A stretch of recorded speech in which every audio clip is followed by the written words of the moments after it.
हरणं मधुरं स्मरणं मधुरम् वमितं मधुरं शमितं मधुरं मधुराधिपतेरखिलं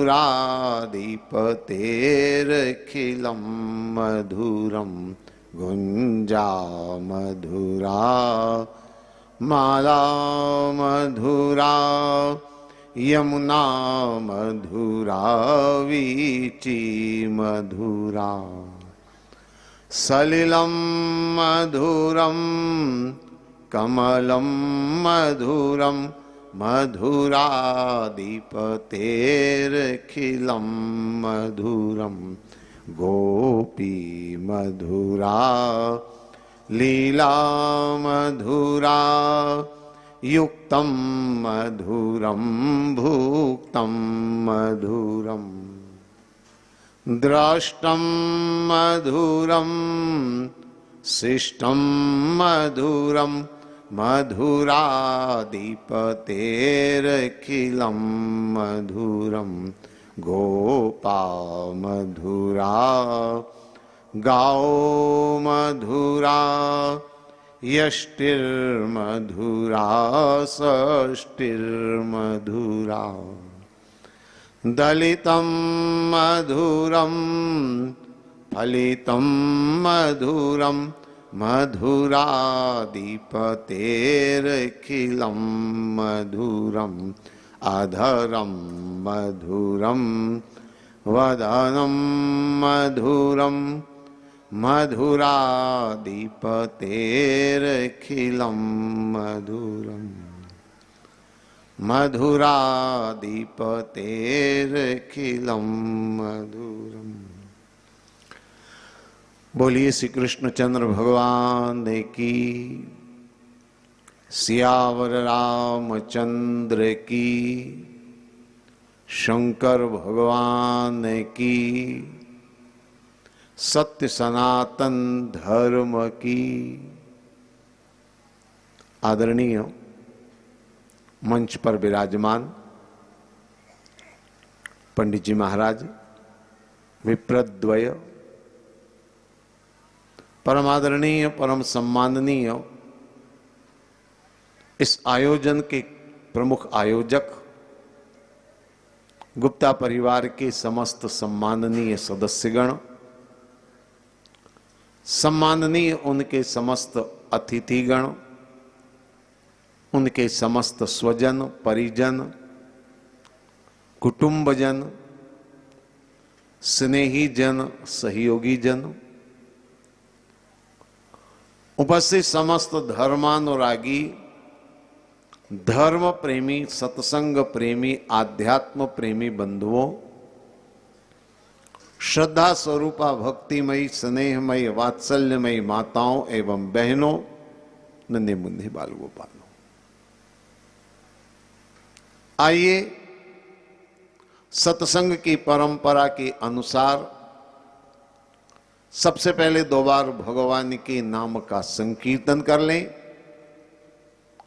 तदुपरांत आज की भागवत की चर्चा, समापन सत्र की चर्चा हम लोग करेंगे। सभी मिलकर के श्रद्धा और प्रेम से गाएं। कृष्ण गोविंद गोपाल गाते चलो कृष्ण, प्रेम से राम की धुन लगाते चलो।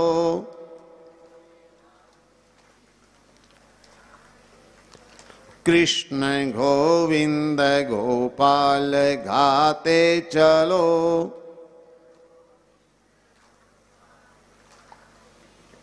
देखना इंद्रियों के न घोड़े भगे,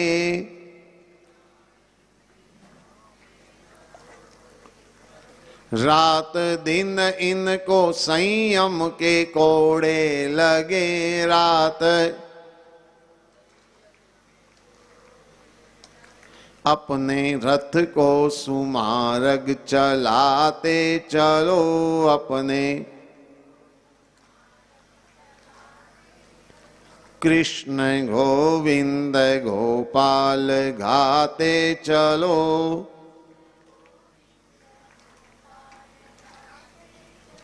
नाम जपते रहो काम करते रहो,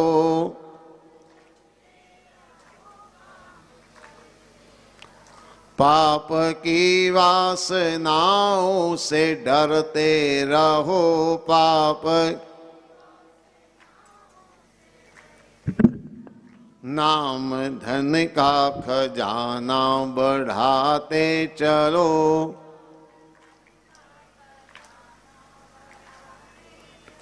कृष्ण गोविंद गोपाल गाते चलो,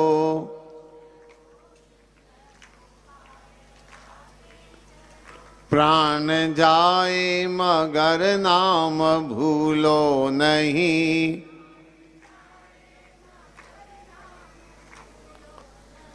दुख में तड़पो नहीं, सुख में फूलो नहीं, दुख में प्रेम भक्ति के आंसू बहाते चलो,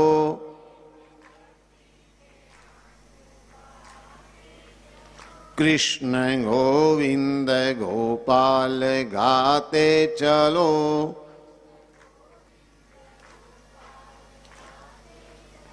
ध्यान आएगा उनको कभी ना कभी,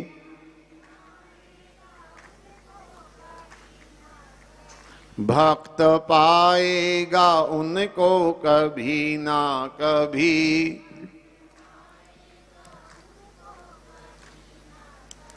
ऐसा विश्वास मन में बढ़ाते चलो,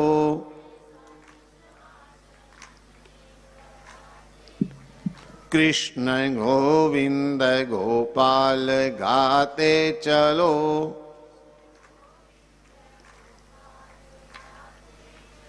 प्रेम से राम की धुन लगाते चलो,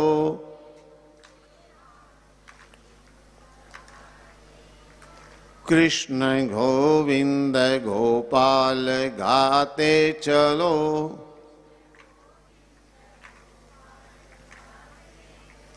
बोलो श्री कृष्णचंद्र भगवान की, सियावर रामचंद्र की, शंकर भगवान की, सत्य सनातन धर्म की। आइए हम लोग श्रीमद् भागवत कथा के आज 7वें दिवस पर समापन सत्र के रूप में चर्चा प्रारंभ करें। कल हम लोगों ने भगवान के प्रथम विवाह अर्थात रुक्मिणी विवाह की कथा पर चर्चा अंत में करी थी। और आप सब जानते हैं कि वो तो शुरुआत हुई है। भगवान के विवाह का सिलसिला लंबा है। मैंने शायद पहले इस बात को आपके सामने रखा भी था।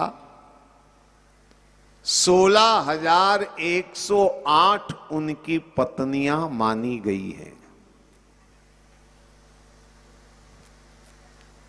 और तभी कृष्ण की गृहस्थी पूरी मानी जाएगी जब 16,108 विवाह भगवान के संपन्न होंगे। इसलिए आइए, आज चूंकि अंतिम दिन है, संक्षिप्त चर्चा है, इसलिए बहुत संक्षेप में थोड़ा सा हम भगवान के इन विवाहों को जानने का प्रयास करें।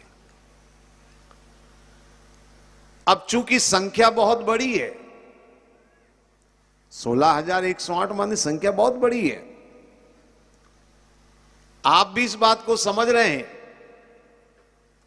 और शायद हमारे ऋषि मुनि भी इस बात को समझते थे कि संख्या बहुत बड़ी है। इसलिए शास्त्रों में भगवान की पत्नियों को 2 भागों में रखा गया है। देखिए, संख्या बहुत बड़ी होती तो अलग अलग भाग विभाग बनानी पड़ती, स्वाभाविक बात है। आपने शायद सुना होगा, अलग अलग भाग से मेरा मतलब है 16,100 तो उनकी रानियां हैं और 8 उनकी पटरानियां हैं। अलग अलग हो गए कि नहीं हो गए? रानियां अलग और पटरानियां अलग।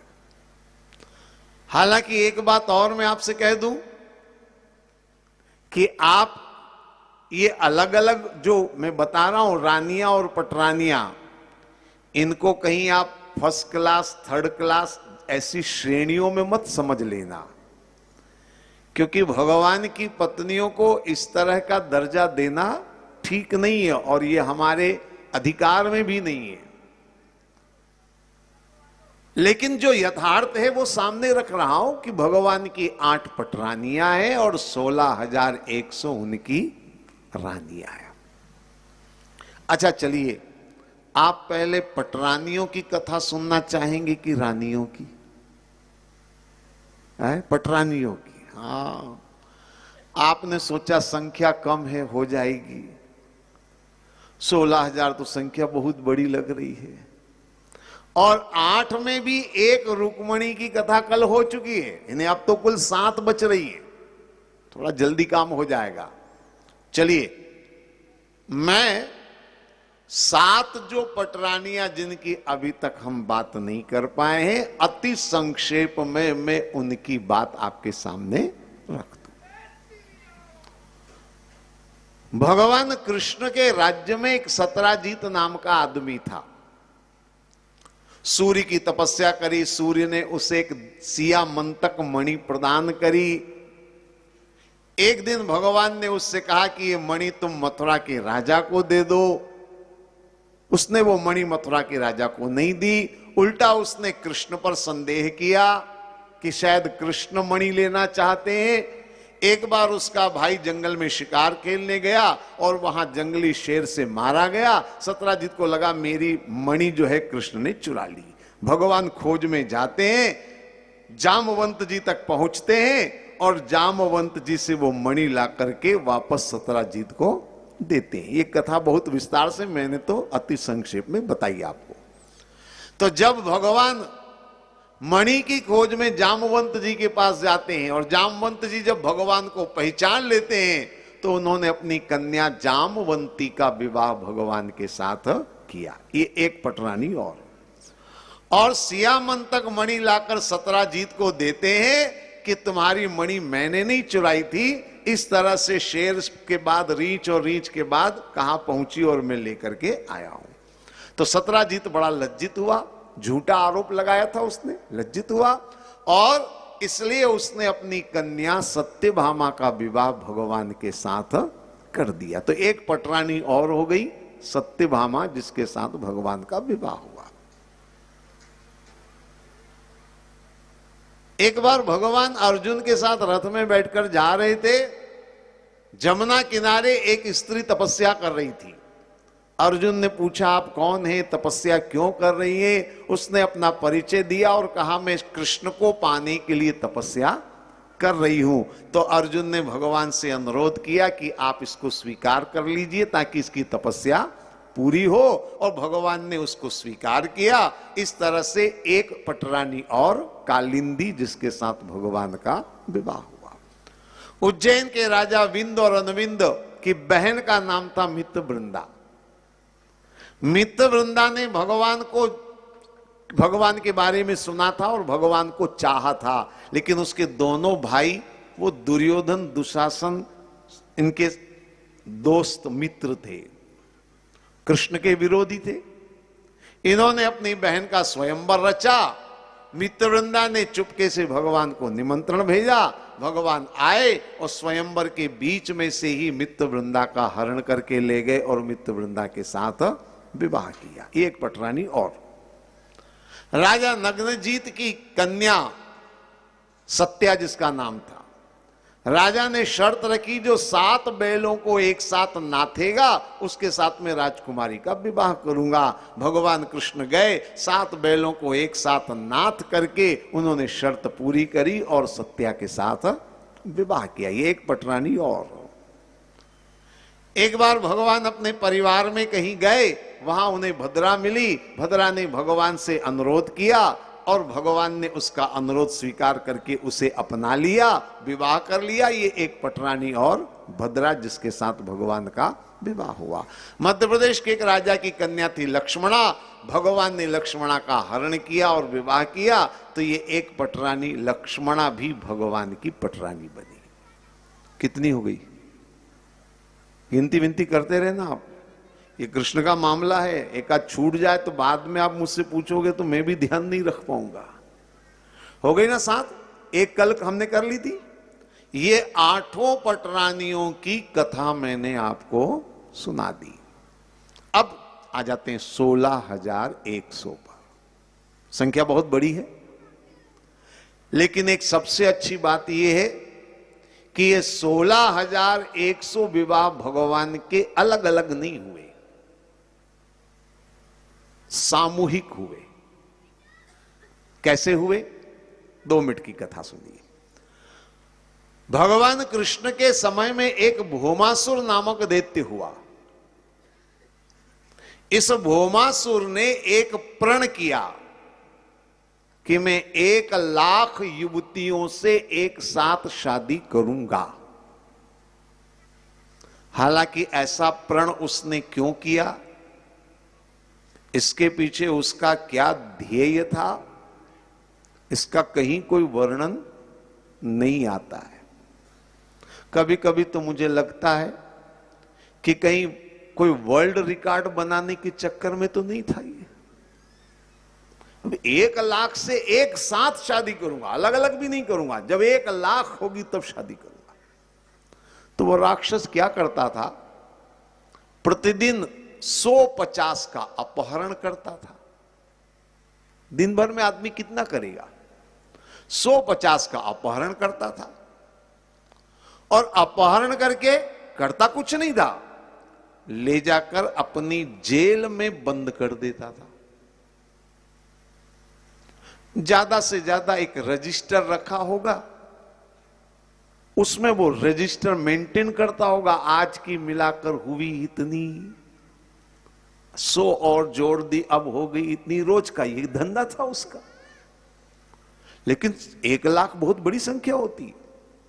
16,100 स्त्रियों का अपहरण कर चुका था, वो जेल में बंद कर चुका था। और भगवान ने भौमासुर पर आक्रमण कर दिया और भगवान ने भौमासुर को मार दिया। जब भौमासुर मर गया तो उसकी जेल में जो 16,100 बंदी बनाई हुई थी, उन्होंने भगवान से अनुरोध किया और भगवान ने उनका अनुरोध स्वीकार किया और उनके साथ विवाह किया। तो इसलिए ये 16,100 विवाह अलग अलग नहीं हुए, सामूहिक रूप से हुए। वैसे आज के युग में सामूहिक विवाह की बड़ी परंपरा चल पड़ी है। हर प्रदेश में, हर समाज में सामूहिक विवाह होते रहते हैं। आप लोगों ने सामूहिक विवाह देखे होंगे, देखे नहीं होंगे तो सुने तो जरूर होंगे। मैं यहां केवल यह बता दूं आपको कि आपने जो सामूहिक विवाह देखे या सुने हैं वो अलग बात है। कृष्ण का जो सामूहिक विवाह है वो बिल्कुल अलग मामला है। अलग क्या है दोनों में? क्योंकि दोनों सामूहिक विवाह है। अंतर क्या है मैं बता दूं। आपने क्या देखा होगा सामूहिक विवाह में, जैसे 40 दूल्हा 40 दुल्हन, ये हो गया सामूहिक विवाह। 70 दूल्हा 70 दुल्हन, ये हो गया सामूहिक विवाह। ऐसे ही होते ना। आपने सब सामूहिक विवाह ऐसे देखे होंगे, लेकिन यह सामूहिक विवाह ऐसा था कि इसमें दूल्हा है एक और दुल्हने हैं 16,100। ऐसा सामूहिक विवाह आपने कभी नहीं देखा सुना होगा, इसलिए मैंने कहा सामूहिक विवाह शब्द वही है पर बात बिल्कुल अलग है। 16,100 दुल्हने और एक दूल्हा, बड़ा विचित्र सामूहिक विवाह। अब इन 16,100 ने एक दूल्हे से फेरे कैसे लिए होंगे? मैं तो जब जब सोचता हूं मेरी खोपड़ी चकराती है। आप भी सोचो, अगर 16,000 एक साथ फेरे ले, सोचो जरा, एक साथ फेरे ले तो वो मंडप कितना बड़ा होगा। ये मैदान तो बहुत छोटा पड़ेगा, यहां तो 16,000 घुस भी नहीं सकते और फिर फेरे लेना है, चक्कर लगाना है, तो मंडप कितना बड़ा होगा, वेदी कितनी बड़ी होगी। कल्पना करिए आप, हमारी कल्पना से परे बात होगी।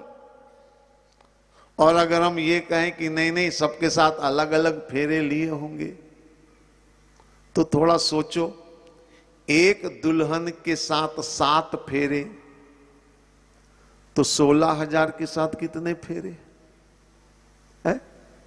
इतने चक्कर लगाते लगाते लगाते लगाते, क्योंकि दूल्हा तो एक ही है, दुल्हनों की बात छोड़ दो। अगर वो इतने चक्कर लगाएंगे तो चक्कर लगाते लगाते लगाते वो तो घन चक्कर बन जाएंगे, घनश्याम की जगह घन चक्कर हो जाएंगे। तो बड़ा समझ में नहीं आता भगवान ने कैसे फेरे लिए।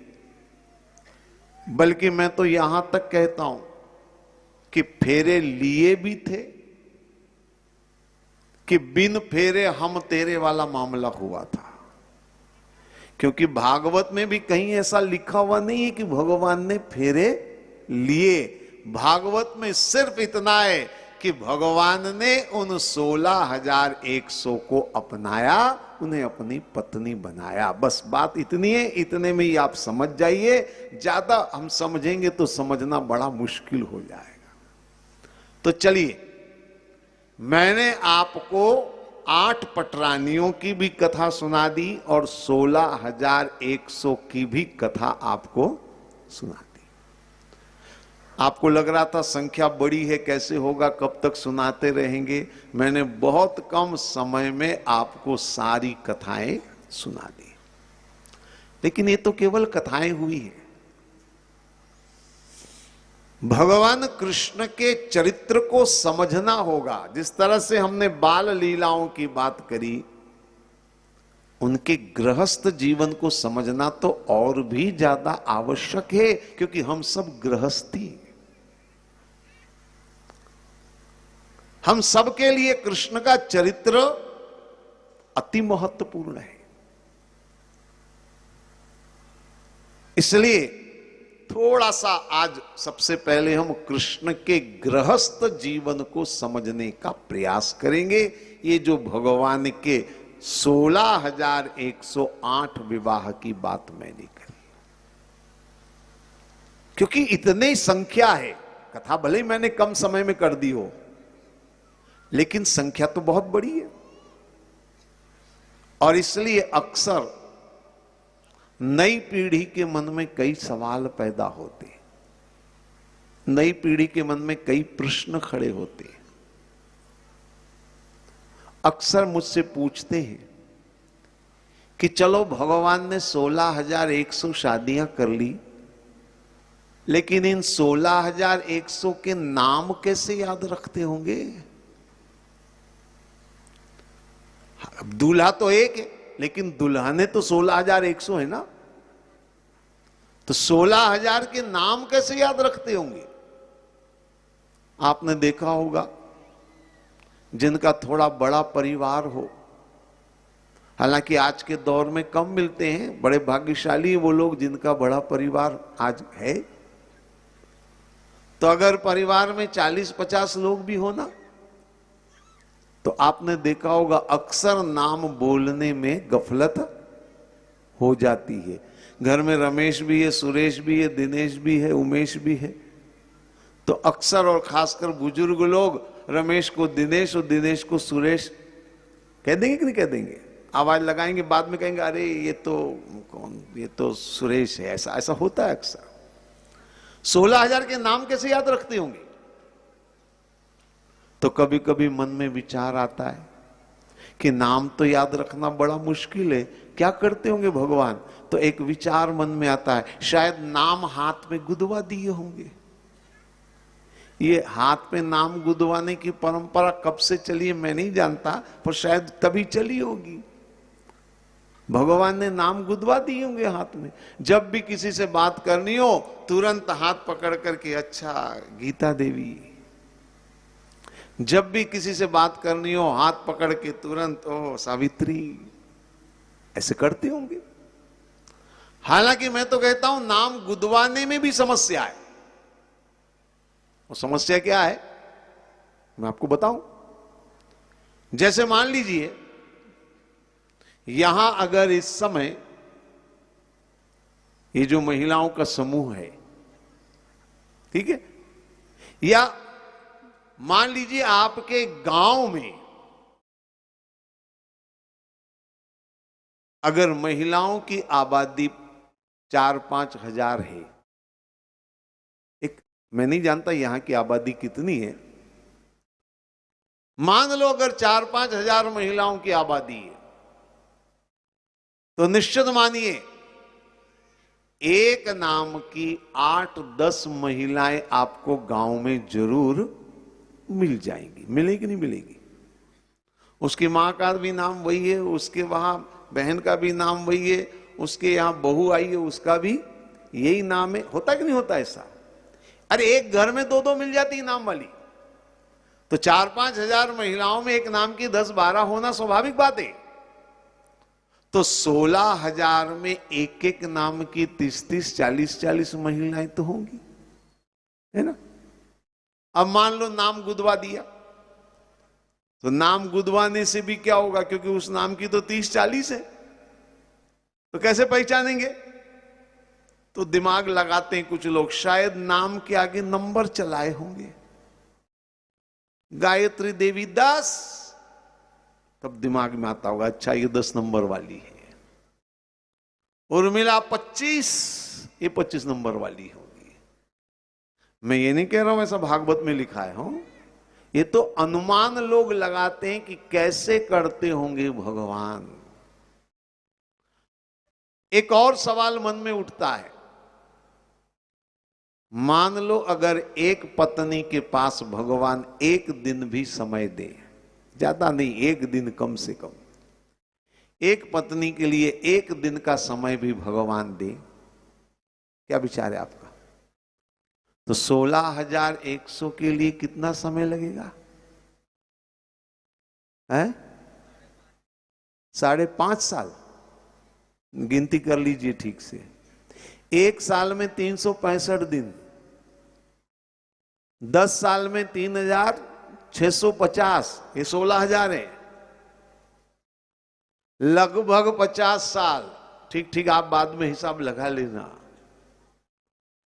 तो अब सवाल मन में पैदा होता है, मान लो जिस पत्नी को पहली बार देखा 18-20 साल की युवती के रूप में, फिर एक एक दिन करते करते करते करते करते करते करते करते करते करते करते करते करते करते की 50 साल बाद दोबारा उसको देखने का मौका मिले, तो अब तक तो वो 70 साल की हो गई होगी। 70 साल में तो बुढ़ापा आ जाता है ना, पता नहीं दांत भी टूट सकते हैं। तो दोबारा अगर उसको देखेंगे तो एकदम से पहचान भी नहीं पाएंगे। क्या होने के कारण एक सवाल मन में पैदा होता है। मैं कुछ बातें आपके सामने निवेदन करूं। एक और बात जो मन में सबसे ज्यादा लोगों को उलझन में डालती है, भगवान के इतने विवाहों को देखकर एक सवाल कई बार अच्छे सत्संगियों को भी परेशान कर देता है। उनके मन में भी सवाल आता है। हमारे यहां भारतीय संस्कृति में,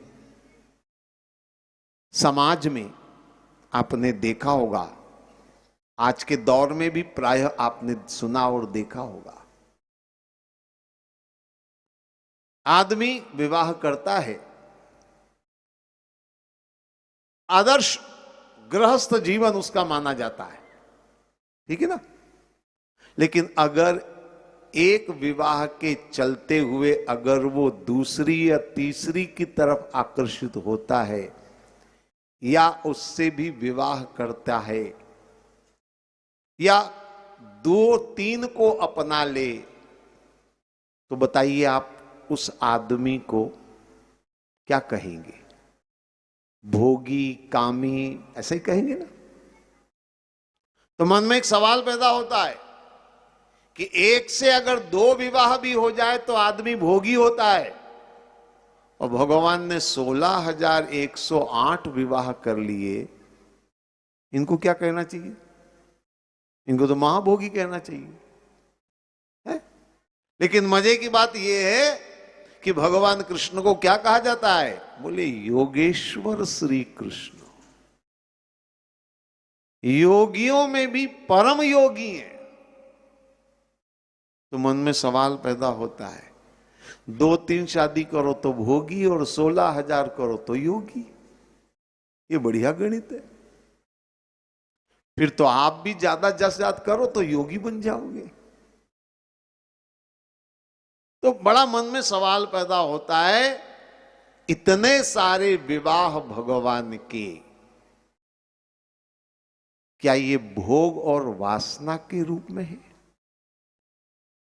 ये थोड़ा सा मन में सवाल पैदा होता है। मैं आपको एक बात बता दूं, भगवान के ये जो 16,108 विवाह हुए हैं ना, ये भोग और विलासता के लिए नहीं हुए, बल्कि ये जो 16,100 विवाह हुए हैं, ये समाज कल्याण के लिए हुए। थोड़ा सुनने में अटपटा लगेगा, ज्यादा विवाह करने से भी समाज कल्याण होता है क्या? अगर ऐसा होता है तो आज भी बहुत सारे समाज कल्याण की भावना रखने वाले समाज सेवी लोग होते हैं, उनको भी 500-500, 700-700 कर लेनी चाहिए। लेकिन मैं आपको बता दूं, भगवान के अनेक विवाह समाज कल्याण के लिए। कैसे समाज कल्याण के लिए? 2-3 बातें आप ध्यान से समझिए। देखिए, उस परिस्थिति पर गौर करिए। भौमासुर ने अपनी जेल में 16,100 युवतियों को बंदी बनाया, अपहरण करके लाया, जबरन उठाकर लाया। वो लड़कियां अपनी मर्जी से घर से नहीं भागी थी, बल्कि राक्षस उनको जबरन उठाकर लाया था। भगवान ने भौमासुर को मारा, उनको जेल से छुड़वाया। जेल से छूटने के बाद वो सब भगवान कृष्ण के दरबार में आई, और दरबार में आकर के उन्होंने कहा, प्रभु आपका धन्यवाद कि आपने हमें उस राक्षस के चंगुल से छुड़ाया। आपके हम अत्यंत आभारी हैं कि आपने हमें उस नरक से छुटकारा दिलवाया। लेकिन अब हमारी एक समस्या है। कौन सी समस्या? बोले अब हम कहां जाएं?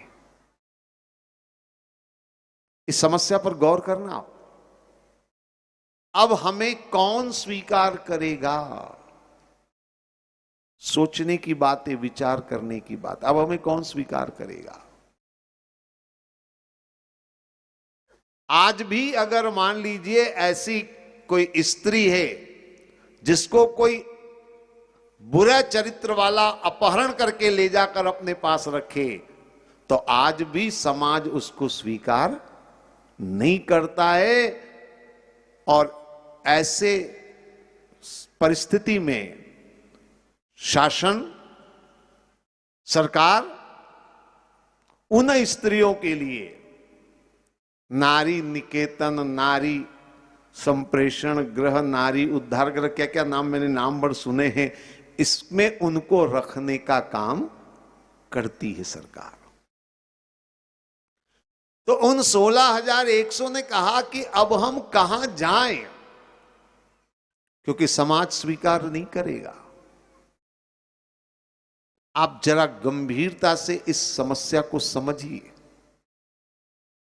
अगर भगवान ये कहकर पल्लू झाड़ते कि मेरा काम राक्षस मारने का था, तुम्हें जेल से छुड़ाने का था, आगे मेरी कोई जवाबदारी नहीं, अगर ऐसा कह देते भगवान, तो क्या होता? समाज उनको स्वीकार नहीं करता। वो 16,000 इधर उधर भटकती, असामाजिक तत्वों के चंगुल में पड़ती, उनका शोषण होता, और अंत तो गत्वा, मैं बहुत सीधे शब्दों में कहूंगा लाग लपेट के बिना, वो सब अंततः वेश्याएं बन करके रह जाती। अब जरा सोचिए, उन स्त्रियों को राक्षस जबरन उठाकर ले गया, वो मर्जी से नहीं घर से भागी हैं। तो बताइए, उन स्त्रियों को, युवतियों को न्याय मिलना चाहिए कि नहीं मिलना चाहिए?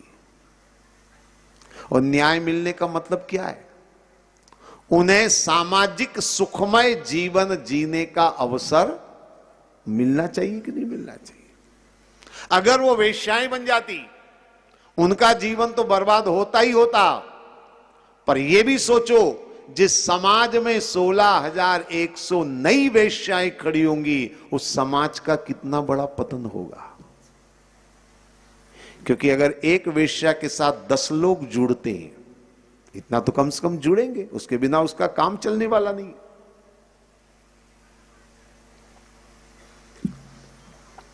नहीं जुड़ेंगे तो उसको तो जोड़ना पड़ेगा, तब उसका पेट पालन होगा। तो एक अगर 10 को जोड़ेंगी तो 16,000 के लिए कितने लोग जुड़ेंगे? संख्या लाखों में होगी। तो लाखों लोग वेश्यागामी होंगे। और यह भी साथ में समझ लेना चाहिए कि जब जीवन में एक बुराई आती है तो उसके साथ 10 और बुराइयां आती है। आप क्या समझते हैं, जो वेश्यागामी होगा क्या वो मदिरा पान नहीं करेगा? और क्या फिर वो जुआ नहीं खेलेगा? फिर क्या वो आगे और बुरे आचरण नहीं करेगा? ये सब क्रमशः जुड़े हुए हैं। तो ये समाज का बहुत बड़ा पतन का एक कारण बन जाता। भगवान ने बहुत गंभीरता से विचार किया और विचार करके अंत में निर्णय लिया कि अगर इन 16,000 का विवाह हो जाए तो इनका पतन नहीं होगा और समाज का भी पतन नहीं होगा। तो अब आप बताइए, ये समाज कल्याण के लिए भगवान ने किया कि नहीं किया? ये 16,100 विवाह कोई उनकी अपनी भोग वासना के लिए नहीं, बल्कि समाज कल्याण की भावना से किया गया कार्य। तो भगवान के इस चरित्र को समझना होगा। भगवान ने बहुत सोच विचार करके इन 16,100 को अपनाया ताकि इनका पतन नहीं हो सके। तो बहुत सारी बातें इसमें जुड़ी हुई हैं, कितना ही नहीं। कुछ लोग अक्सर तर्क देते हैं। देखिए, बात करना अलग बात है, लेकिन गंभीरता से समझना बिल्कुल अलग बात है। कई लोग तर्क देते हैं कि सबके सब विवाह भगवान ने स्वयं ने क्यों किए, दूसरों से क्यों नहीं करवाए विवाह? अगर भगवान कोशिश करते तो 2-5 हजार दूसरों से विवाह हो जाते, तो 16,000 की बजाय भगवान को झमेला कम उठाना पड़ता। ये हो सकता था। भगवान चाहते तो हो सकता था।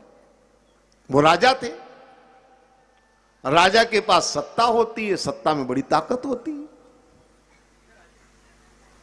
और वो अपनी सत्ता का, ताकत का उपयोग कर सकते थे विवाह करवाने के लिए। प्रलोभन दे सकते थे, जिसको चाहिए सरकारी नौकरी पहले ले वे एक छोकरी,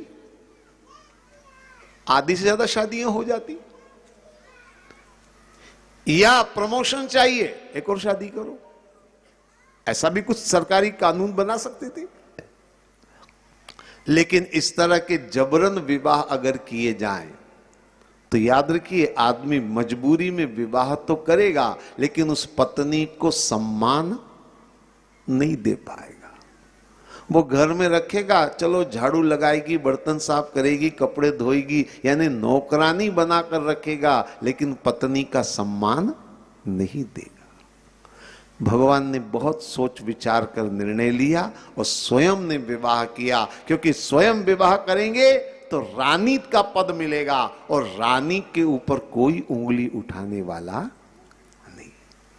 तो भगवान ने विवाह किए। तो ये विवाह भोग के लिए नहीं है, बल्कि ये समाज कल्याण के लिए है। भगवान के इन विवाहों को बहुत बारीकी से समझने की आवश्यकता है कि आखिर ये विवाह क्या है। एक छोटा सा सवाल मैं पूछूं, छोटी सी बात मैं करूंगा, उसके बाद हम आगे बढ़ेंगे। और छोटी सी बात मैं पूछूंगा, हालांकि उस सवाल का सीधा संबंध महिलाओं से है, तो महिलाएं जवाब दें, अच्छी बात है। पुरुष भी जवाब दें तो मुझे कोई आपत्ति नहीं है ना। मैं खुलासा कर दूं ताकि कोई ये ना सोचे कि हमको जवाब नहीं देना, जवाब कोई भी दे सकता है। सवाल छोटा सा है, और सवाल ये है कि पति परमेश्वर होता है या परमेश्वर पति होता है? एक बार फिर से सुन लेना ध्यान से। पति परमेश्वर होता है या परमेश्वर पति होता है? क्या विचार है? परमेश्वर पति होता है, पति परमेश्वर होता है। अच्छा ठीक, आपका क्या मानना है पुरुषों का? पति परमेश्वर होता है? हां, पुरुष तो यही चाहेंगे, पति परमेश्वर, यानी अपन डायरेक्ट परमेश्वर। तो सीधा परमेश्वर बनने का चांस क्यों गंवाएंगे? खैर, मैं ज्यादा आपको उलझन में नहीं रखूंगा। अब मैं आपको बता दूं पूरी बात। दरअसल ये दोनों बातें बिल्कुल सही हैं, और ये केवल बातें नहीं है, बल्कि नारी के जीवन की दो साधनाएं हैं। जीवन के कल्याण के लिए नारी जाति के लिए दो साधनाएं हैं। अभी तक इन 7 दिनों में महिलाओं के कल्याण के अलग से मैंने कोई बात नहीं करी है। आज प्रसंगवश बात चली है तो मैं बात कर रहा हूं। 2 साधनाएं हैं नारी के जीवन के लिए। एक पति को परमेश्वर मानना, और दूसरी साधना परमेश्वर को पति मानना। दोनों ही तरह से नारी का कल्याण होता है, और शास्त्रों में, इतिहास में इसके प्रमाण है। देखिए, पति को परमेश्वर मानने वाली हमारे देश में अनेक पतिव्रता नारियां हुई हैं, जैसे अनसुईया। मैं उदाहरण के लिए एक नाम ऐसा ले रहा हूं जिसको सब जानती है महिलाएं, मुझे कथा भी कहने की आवश्यकता नहीं, नाम भर से आप जान जाएंगे। सती अनसुईया ने परमात्मा को पाया, किसके द्वारा? अपनी पति को परमेश्वर मानने की साधना से। ठीक। तो दूसरी साधना परमेश्वर को पति मानना।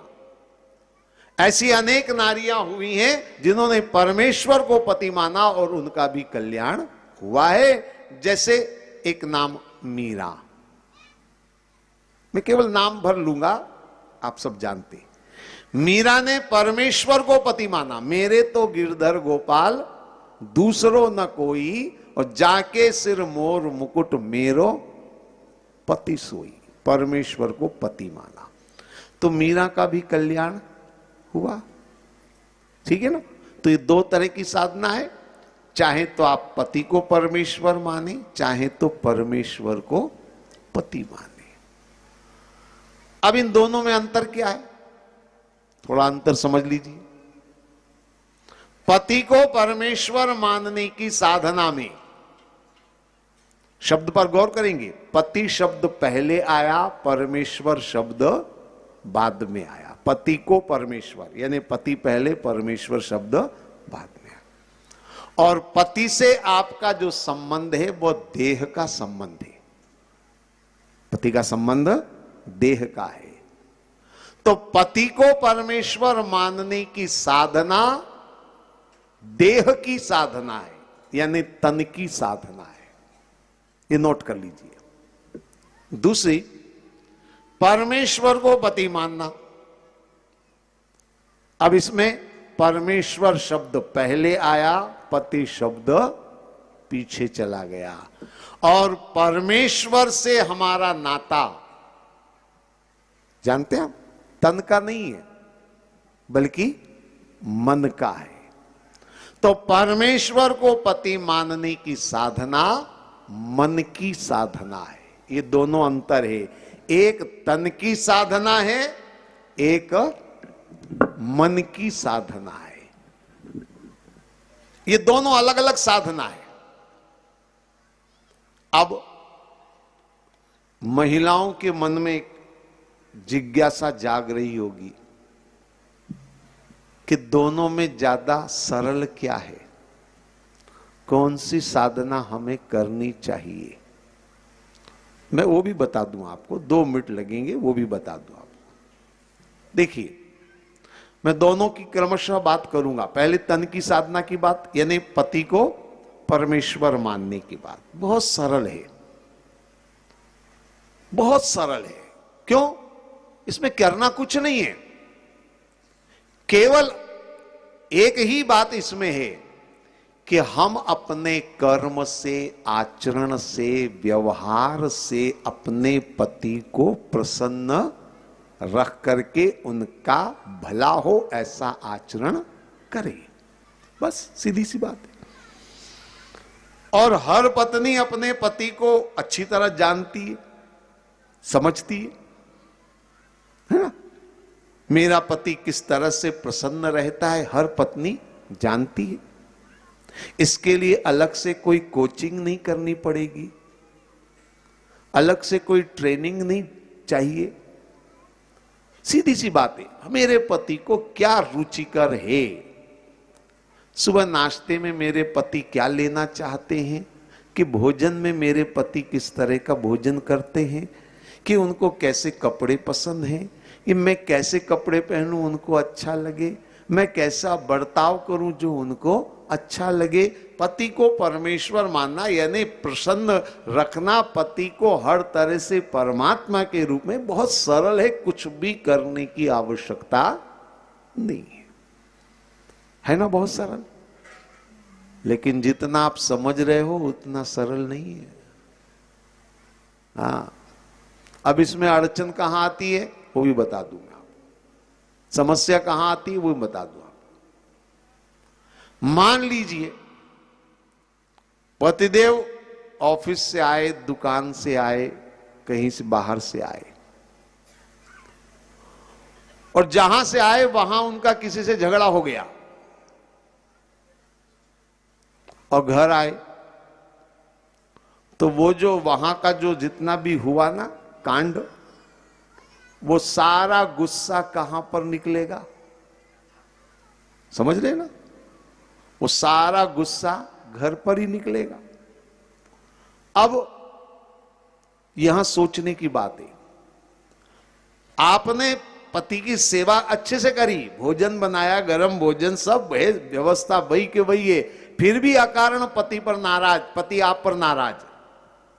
तो जब बिना किसी गलती के, बिना किसी कारण के अगर पति आप पर नाराज हो, तो क्या उस समय आपको पति परमेश्वर नजर आएगा? दिक्कत वही है, रोती नहीं, सब काम खत्म हो गया, साधना पूरी हो गई। या एक और उदाहरण दूं मैं आपको समझने के लिए। अक्सर मैंने देखा है, आपने भी देखा होगा, मान लीजिए घर में कोई चीज अगर आती है तो अक्सर घरों में मैंने देखा है पति कहता है इसको हम यहां बैठक में लगाएंगे, पत्नी कहती नहीं इसको हम वहां उस कोने में लगाएंगे, इस कोने में, उस कोने में, इस कमरे में, उस कमरे में, वस्तु कहां पर कौन सी। पत्नी कहती घर मुझे संभालना है, कौन सी चीज कहां रखनी है मैं ज्यादा अच्छी तरह समझती हूं। और पति समझता है कि नहीं मैं खरीद के लाया हूं तो मेरे हिसाब से चीज होनी चाहिए। तो इस बात में कभी कभी दोनों में तकरार हो जाती है। ये तकरार असल में मैं की तकरार है, घर में मेरी चलनी चाहिए कि मेरी चलनी चाहिए।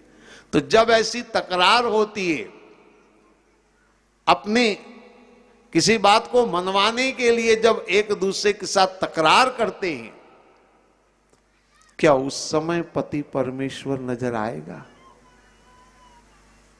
नहीं, उस समय तो गुस्से में नजर मायका आएगा। नहीं मानते मेरी बात, मैं चली मेरे मायके, तुम जानो तुम्हारा घर जाने। फिर परमेश्वर नजर नहीं आता। यही तो सबसे बड़ी मुश्किल है। तो पति को परमेश्वर मानना वैसे बहुत सरल साधना है, लेकिन हर परिस्थिति में वो भाव बना रहे तभी वो साधना है। बस इतनी सी बात है। ये तो मैंने बात कही तन की साधना की। अब थोड़ा मन की साधना पर आ जाऊं मैं। परमेश्वर को पति मानना वो भी बहुत सरल है। परमेश्वर को पति मानना यानी परमात्मा को हर तरह से उनका ध्यान रखना, जैसे हम पति का ध्यान रखते हैं। नाश्ता भोजन कैसे समय पर उनको सुलाना, उनको उठाना, बड़ा ध्यान रखना, ये एक साधना है परमेश्वर को पति मानना। अच्छा, परमेश्वर को पति मानने में एक फायदा है। फायदा क्या है कि वहां मैंपन की तकरार नहीं होती। मेरी चलेगी कि मेरी चलेगी, वहां ये तकरार नहीं होती। और न वहां पर मिलन और विछोह है, क्योंकि मिलन का सुख और विछोह का दुख होता है देह में, लेकिन वहां पर वो भी नहीं है। तो वैसे देखा जाए तो परमेश्वर को पति मानने की साधना भी बहुत सरल है, पर जितना आप समझ रहे हो उतना सरल भी नहीं है। उसमें भी अड़चन है। उसमें अड़चन कहां आती है मैं बता दूं आपको। अड़चन ये आती है कि परमेश्वर को पति मान तो लिया आपने, बहुत अच्छी बात है, उसमें कोई बुराई नहीं है, लेकिन एक बात याद रखनी होगी कि आपका देह का जो संबंध है, क्योंकि देह आपके पास है, तो देह के सारे संबंध भी बरकरार रहेंगे। यानी पति भी होगा, बच्चे भी होंगे, सास ससुर भी होंगे, माता पिता भी होंगे, देह के सारे रिश्ते नाते होंगे, और उनके प्रति जो हमारा कर्तव्य है वो भी आपको निभाना पड़ेगा। इसको ध्यान समझ लेना। मन से आपने परमेश्वर को पति मान लिया, अच्छी बात है, लेकिन तन आपके पास है तो तन के सारे रिश्ते नाते भी रहेंगे, पति भी होगा, और तन से आपको पति की सेवा भी करनी पड़ेगी। ये इसलिए मैं कह रहा हूं कि कहीं आपको ये भ्रम न हो जाए। मैं एक छोटी सी बात बता दूं, आप समझ जाएंगे मैं क्या कहना चाह रहा हूं। मान लो पति ऑफिस से आया, दुकान से आया, थका मांदा आया, और आकर के थका हुआ है, सोफे पर बैठ करके बोला पत्नी से जल्दी से चाय बना दो, और पत्नी बोले मेरे तो गिरधर गोपाल दूसरों न कोई, पीनी है तो उठ के बनाओ भाई। ये साधना नहीं हुई, इसको समझ लीजिए। परमेश्वर को पति मानने का मतलब अपने कर्तव्यों से पलायन नहीं होता है। आपको अपने कर्तव्यों का पालन भी करना पड़ेगा, यानी आपको दोहरी जिम्मेदारी निभानी होगी। परमेश्वर को भी पति के रूप में मानना है, और पति की भी सेवा, पति हो चाहे सास ससुर हो चाहे बच्चे हो चाहे जो भी हो, उनके प्रति जो आपका दायित्व है उसका भी निर्वहन करना पड़ेगा। तो ये दोनों तरह की साधनाएं हैं जो मैंने आपको बताई। अब ये साधना मैंने क्यों बताई आपको, यहां पर थोड़ी सी बात समझ लीजिए। मैंने इस साधना की चर्चा यहां पर क्यों करी? भगवान कृष्ण की दो तरह की पत्नियां हैं। आज मैंने यहीं से कथा शुरू करी थी। दो तरह की पत्नियां मतलब 16,100 उनकी रानियां हैं और 8 उनकी पटरानियां हैं। यहां से मैंने बात शुरू करी थी। अब ये अलग अलग क्या है, ये पटरानी और रानी अलग अलग भेद क्यों है, उसको समझ लीजिए। देखिए, 8 पटरानियों की जो साधना है वो पति को परमेश्वर मानने की साधना है। 16,100 रानियों की जो साधना है वो परमेश्वर को पति मानने की साधना है। ये दोनों अलग अलग साधना के कारण अलग अलग भाग हैं, और कोई भेदभाव वाली बात नहीं कि पटरानी का दर्जा ऊंचा है, उनको सुविधाएं अलग हैं, इनको सुविधाएं इतनी नहीं है, ऐसा नहीं है। ये केवल अलग अलग साधना का संकेत है कि 8 पटरानियों की साधना तन की है, 16,100 की साधना मन की साधना है। और इसीलिए एक खास बात मैं आपको बताऊं,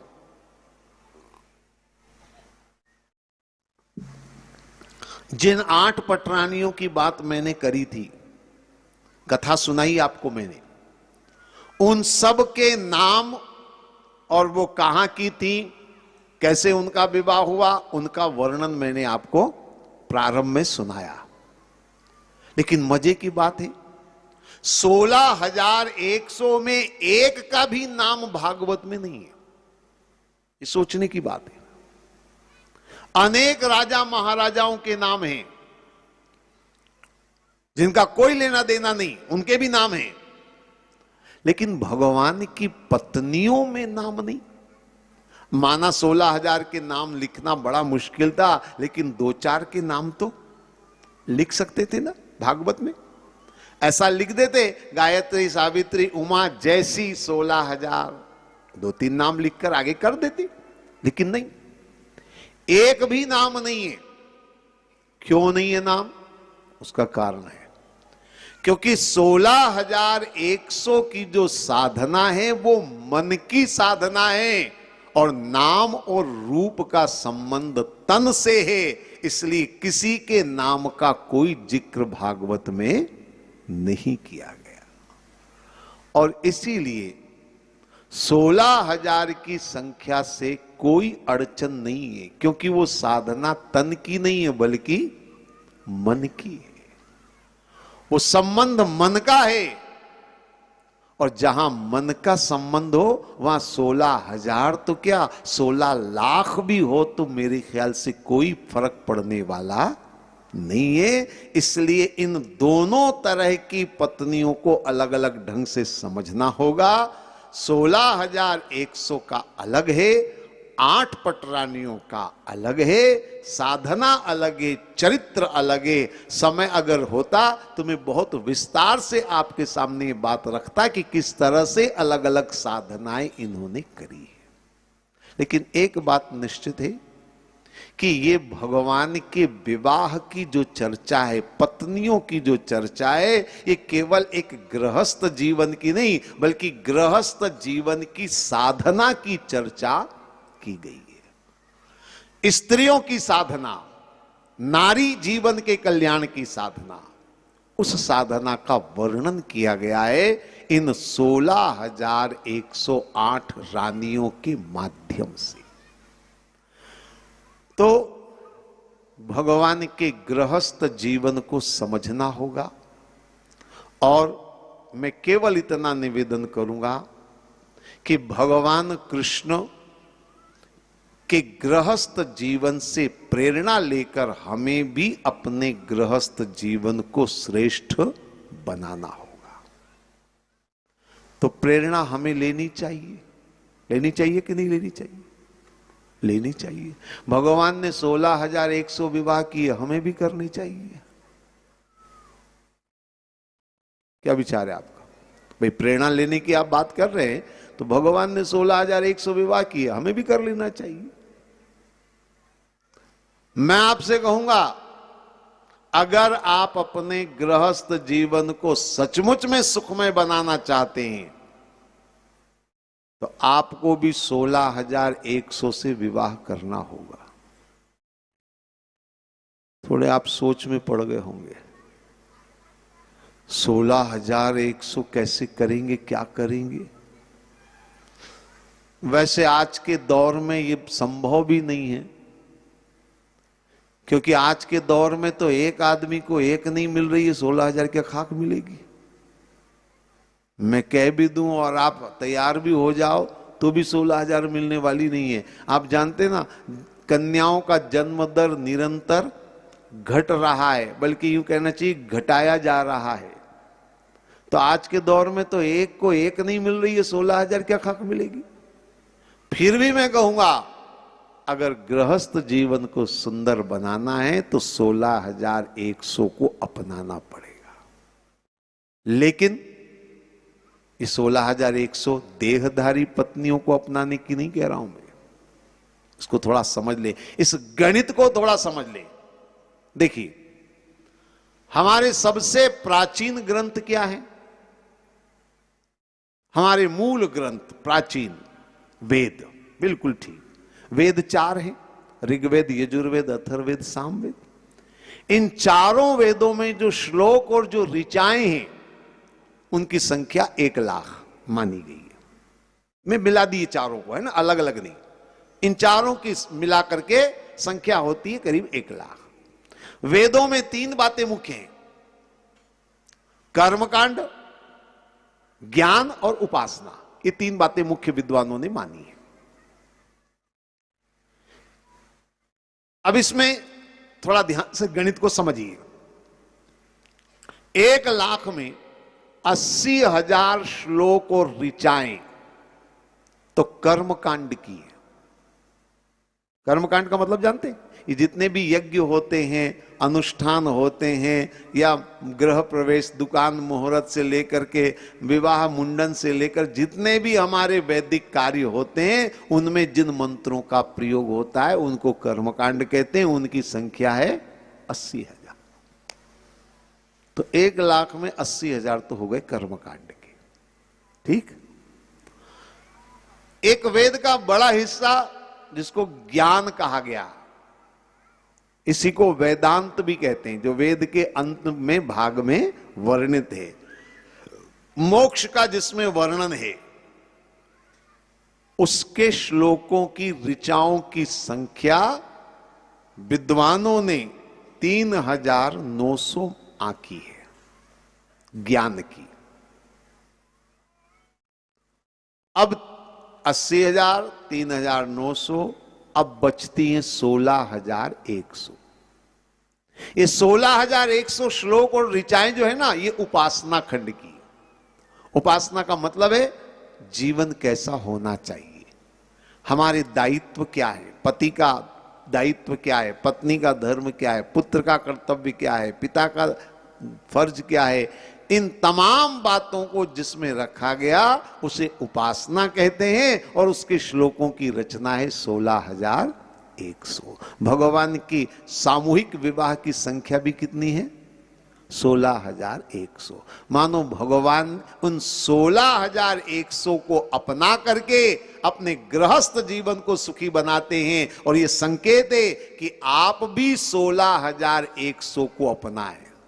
अपनाने का मतलब देहधारी पत्नियां नहीं, बल्कि वेद की उन ऋचाओं को जीवन में उतारें, उनके अनुसार जीवन जिएंगे तो आपका गृहस्थ जीवन भी सफल और सार्थक होगा। इसलिए मैंने कहा आपको भी 16,100 अपनानी पड़ेगी। आगे बात समझ में? देहधारी पत्नियों के नहीं कह रहा हूं मैं, वेद को जीवन में लाना पड़ेगा, वेद के सिद्धांतों को जीवन में लाना पड़ेगा, तब आपका गृहस्थ जीवन सफल होगा। चलिए, भगवान के वैवाहिक जीवन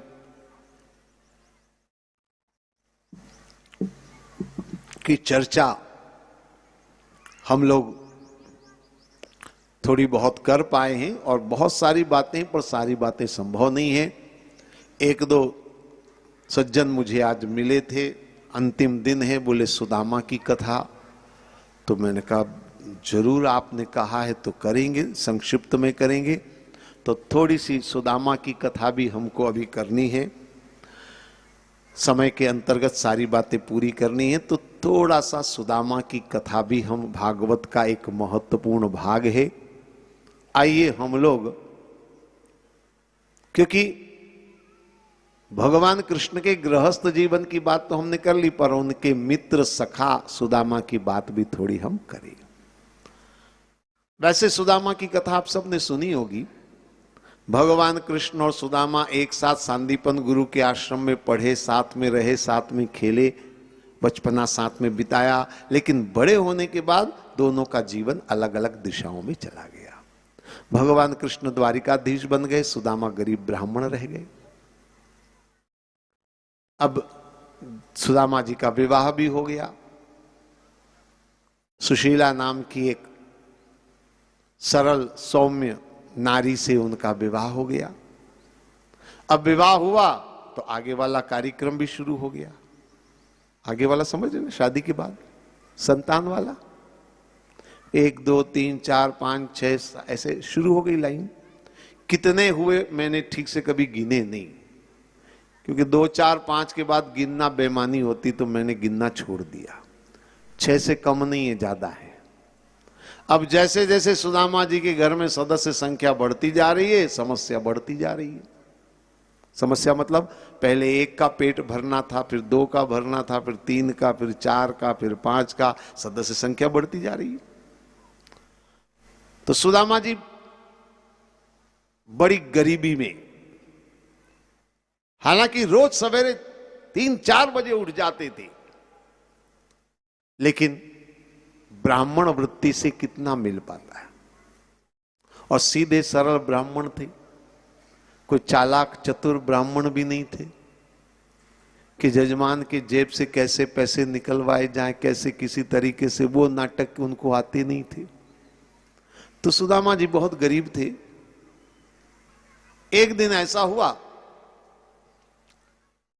कि सुदामा जी कि बच्चे जो है वो भूख से बिलक रहे थे, घर में अन्न का एक दाना भी नहीं था, पानी पिला पिलाकर बच्चों को सुलाया। उस दिन सुदामा की पत्नी से नहीं रहा गया, रोने लगी, बोले हम कैसे अभागे हैं, हम बच्चों का पेट भी नहीं भर सकते, उनके अन्य आवश्यकताओं को तो पूरा करना दूर रहा, हम भोजन नहीं खिला सकते, हमें तो माता पिता बनने का भी अधिकार नहीं होना चाहिए, हम तो माता पिता कहलाने लायक भी नहीं है। बेचारी रो रही थी। सुदामा जी भी दुखी थे, लेकिन करते तो क्या करते। तो सुदामा जी अपनी पत्नी को समझाने लग गए, देवी रोने से क्या होगा, अरे भाग्य कभी भी बदल सकता है, अमीरी गरीबी तो धूप छांव है, आज है कल नहीं है।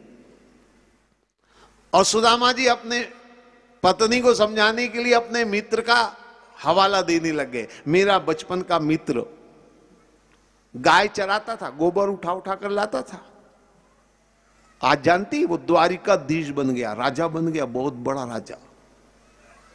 तो जिंदगी में परिवर्तन किसी के भी हो सकता है।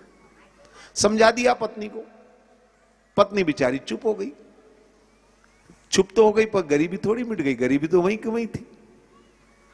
अब तो ऐसा हो गया कि जब भी सुदामा जी की पत्नी दुखी हो, सुदामा जी सुनाना शुरू कर देते थे, मेरा मित्र ऐसा, मेरा मित्र ऐसा, मेरा मित्र ये, मेरा मित्र वो, सुनाना शुरू कर देते थे। पत्नी बेचारी चुपचाप सुन लेती थी। लेकिन पत्नी भी कब तक सुनती रहे, 2 5 10 बार, 20 बार, 25 बार कब तक सुने। अब तो ऐसा हाल हो गया कि पत्नी रोए, सुदामा जी सुनाए, मेरा मित्र ऐसा, मेरा मित्र ऐसा। आखिर एक दिन सुदामा की पत्नी को भी गुस्सा आ गया। अब देख, गुस्सा तो आएगा ही आएगा, थोड़ा सोचो आप, बच्चे भूख से बिलक रहे हैं और सुदामा जी सुना रहे हैं, मेरा मित्र 56 भोग लगता है, तो गुस्सा आएगा कि नहीं आएगा। यहां अन्न का दाना नहीं, तुमको 56 भोग सूझ रहा है। तो एक दिन पत्नी को गुस्सा आ गया और गुस्से में पत्नी ने कड़क आवाज में कह दिया, बस करो। सुदामा जी एकदम डर गए, पहली बार इतनी कड़क आवाज। तो अब बात क्या है, बोले सुनाते रहते हो मेरा मित्र ऐसा, मेरा मित्र ऐसा, सचमुच में अगर आपका ऐसा कोई मित्र है तो एक बार उसके पास जाओ और कम से कम इतना प्रबंध तो करो कि बच्चों को पेट भर भोजन मिल सके, अगर ऐसा मित्र है तो सुदामा जी ने कहा, देख मित्र तो है मेरा और वो राजा है, बहुत बड़ा राजा है वो, लेकिन मित्र से मांगना उचित नहीं है, इसलिए इस बारे में कभी तू आगे विचार भी मत करना। पत्नी ने कहा ठीक है। अभी सुदामा जी तो रोज सुनाते थे। एक दिन पत्नी के मन में विचार आया कि ये तो अपने मित्र को याद करते हैं, पर इनका मित्र तो अब तक इनको भूल गया होगा। एक बार अगर ये उसके सामने जाएं और अगर वो पहचानने से इनकार कर दे या ज्यादा इनको तवज्जो न दे, ज्यादा इनको महत्व न दे, तो उससे एक फायदा होगा कि आगे से कभी अपने मित्र का गीत नहीं सुनाएंगे। तो एक दिन सुदामा की पत्नी जिद पर चढ़ गई, कुछ भी हो जाए एक बार आप अपने मित्र से मिलकर आओ। तो सुदामा ने कहा, मैं जानता हूं तू क्यों भेजना चाहती, ताकि मैं वहां जाऊं और कुछ मांगूं और कुछ लेकर के आऊं। पत्नी ने कहा, ऐसा नहीं, मैं मांगने का नहीं कह रही हूं, बल्कि वो अगर देवे भी तो आप मत लेना, छोड़ देना। मित्र से मांगने में बुराई है, क्या मिलने में बुराई है? सुदामा जी बोले, मिलने में तो कोई बुराई नहीं है। बोले, आप मिल करके आओ, वो इतना बड़ा राजा है, वो मिलने थोड़ी आएगा आपके पास, आपको ही जाना चाहिए। अब जैसे तैसे सुदामा की पत्नी ने सुदामा के मुंह से हां करवा ली, अच्छा ठीक है मैं कल चला जाऊंगा। अब हां तो कर ली, पर वो जाना नहीं चाहती। जाना इसलिए नहीं चाहते, मिलने की इच्छा तो है उनकी, पर जाना इसलिए नहीं चाहते कि उनकी गरीबी देख करके कहीं कृष्ण को ऐसा ना लग जाए कि ये मुझसे कुछ अपेक्षा लेकर के आया है, इसलिए नहीं जाना चाहते। लेकिन पत्नी जिद पर चढ़ गई, और पत्नी अगर जिद पर चढ़ जाए तो बेचारे पति को तो बात माननी पड़ती। आप लोग तो भुगत भोगी होंगे, जानते होंगे। दूसरे दिन सवेरे सुदामा जी उठे, पत्नी तैयार खड़ी है, जाओ। सुदामा जी का नहा तो लूं, बोले पानी तैयार रखा है, जाओ नहा लो। अब सुदामा जी जाना नहीं चाहते, पत्नी भेजना चाहती है। नहाते नहाते सुदामा जी को एक विचार आया, एक बहाना मिल गया उन्हें। स्नान के आए और बोले, देख जाने को तो मैं तैयार हूं, पर एक बात है, कृष्ण मेरा मित्र जरूर है, पर वो राजा है, और राजा की यहां खाली हाथ नहीं जाते। हमारी भारतीय संस्कृति है, संत के पास और राजा के पास कभी खाली नहीं जाते, कुछ न कुछ भेंट न्योछावर समर्पण कुछ न कुछ तो करना चाहिए। तो कैसे जाऊं मैं? तो सुदामा जी ने अपनी पत्नी को बहलाते हुए समझाते हुए कहा, देख जिस दिन अपने घर में कुछ भेंट करने को होगा मैं उसी दिन लेकर के चला जाऊंगा।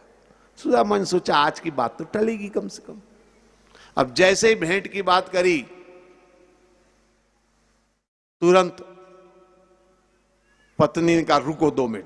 पत्नी गई, अड़ोसी पड़ोसी से 2-4 मुट्ठी चावल भेंट लाई और एक फटे कपड़े में बांधकर पोटली सुदामा के हाथ में देते हुए कहा, ये लो द्वारिकाधीश की भेंट, जाओ।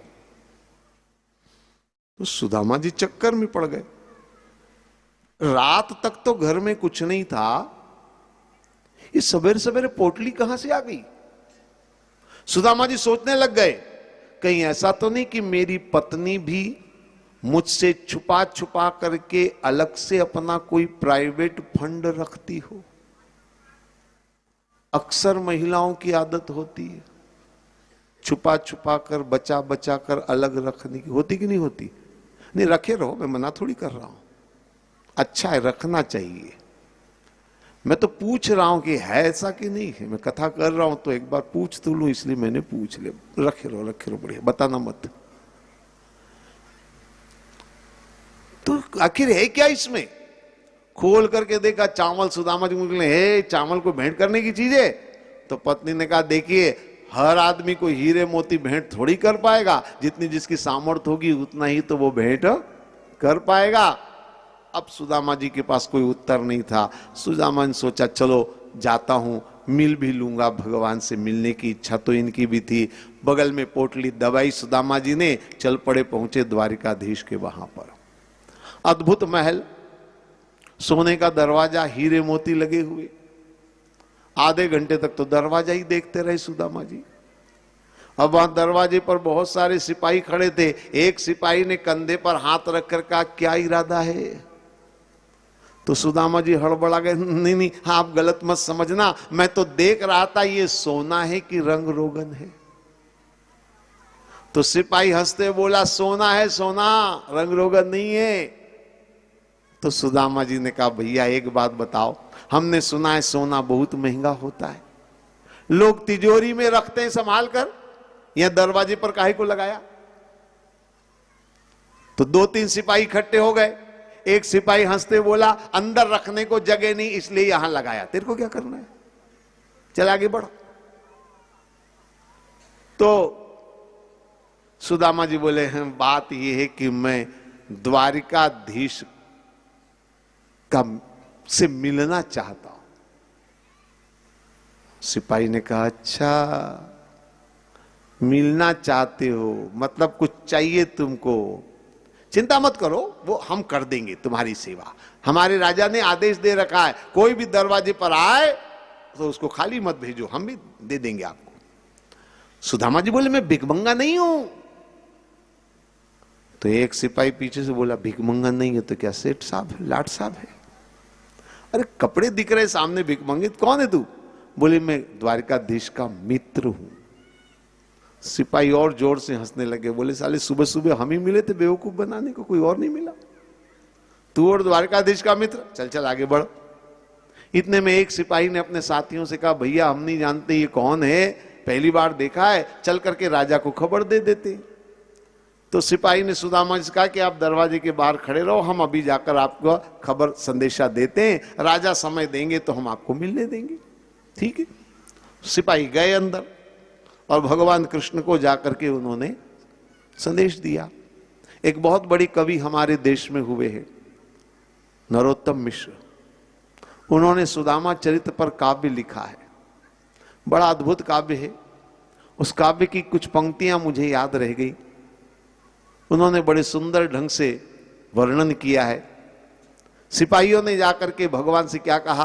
बोले, शीश पगान झगा तन पे, जन आनी को आही बसे कहीं ग्रामा, धोती फटी सी लटी डुपटी और पाय उपायन की नहीं सामा, द्वार कड़ो द्विज दुर्बल एक, रयो चकिसो वसुधा अभिरामा, पूछत दीन दयाल को धाम, बतावत आपनो नाम सुदामा। सारा हुलिया बता दिया और अंत में जैसे ही नाम लिया सुदामा, भगवान अपने सिंहासन से खड़े हुए, कहां है सुदामा?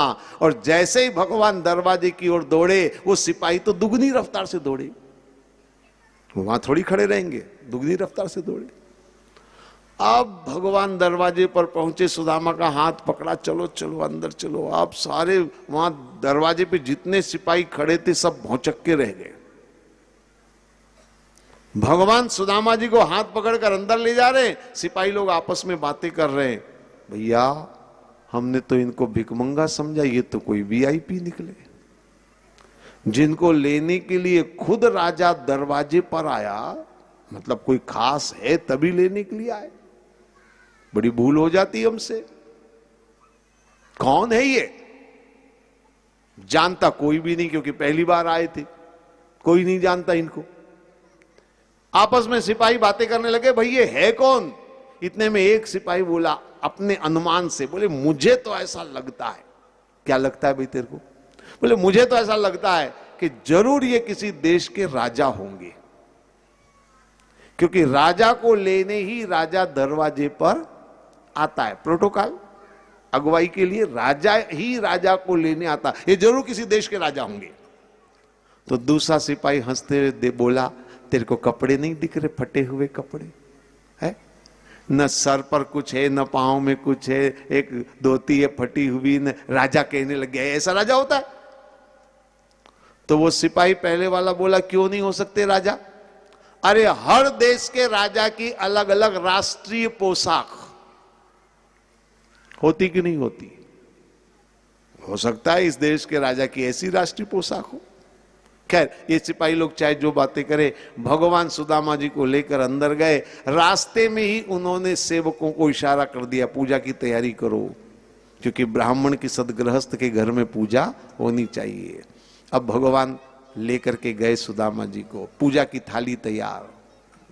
सुदामा जी क्या देखते हैं, थाली भी सोने की, परात भी सोने की, बाल्टी भी सोने की, लोटा भी सोने का, जितने बर्तन आए सब सोने के। बोले सेवक ठीक कहते हैं, अंदर रखने को जगह नहीं, इसलिए दरवाजे पे लगा दिया। अब भगवान ने सुदामा जी का पूजन किया। उसी कवि की 4 पंक्तियां और याद आती हैं। कैसी स्थिति थी भगवान की। बोले ऐसे विहाय विवायन को पद कंटक जारी लगे पुनि जोए, और हाय महादुख पाय सखा तुम आय इतेन किते दिन खोए। और देख सुदामा की दीन दशा करुणा करके करुणा निधि रोए, और पानी परात को हाथ छुयो नहीं, नैनन के जल सो पग धोए।